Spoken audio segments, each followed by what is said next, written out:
City Dog, Country Frog. Words by Mo Willems. Pictures by Jon J. Muth. Spring. City Dog didn't stop on that first day in the country. He ran as far and as fast as he could, and all without a leash. City Dog spotted something he had never seen sitting on a rock. It was Country Frog. "What are you doing?" asked City Dog. "Waiting for a friend," replied Country Frog with a smile. "But you'll do." City Dog and Country Frog played together. City Dog was new to the country, so Country Frog taught him Country Frog games. Country Frog's games involved jumping and splashing and croaking. That was spring. Summer. City Dog didn't stop to admire the green, green grass. He ran straight for Country Frog's rock. "I am going to do you a favor," said City Dog when he found Country Frog. "I am going to teach you City Dog games."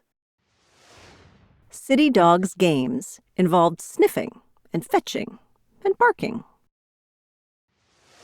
City Dog and Country Frog played until Country Frog was too tired to sniff and fetch and bark anymore.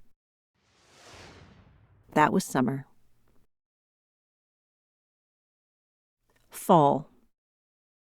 City Dog didn't stop to sniff the falling leaves. He ran straight for Country Frog's rock. "What shall we play today?" asked City Dog. "Dog or frog games?" Country Frog took a deep breath.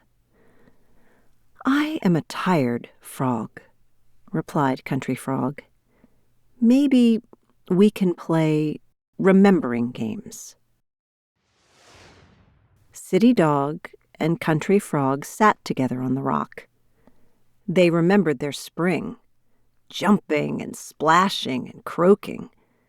They remembered their summer, sniffing and fetching and barking. That was fall. Winter.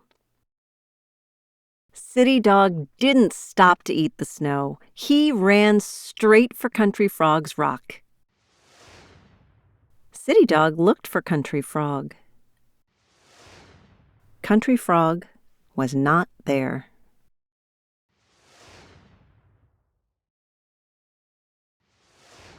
That was winter. Spring again.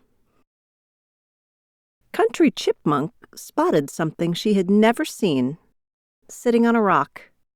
It was City Dog. "What are you doing?" asked Country Chipmunk. "Waiting for a friend," replied City Dog sadly.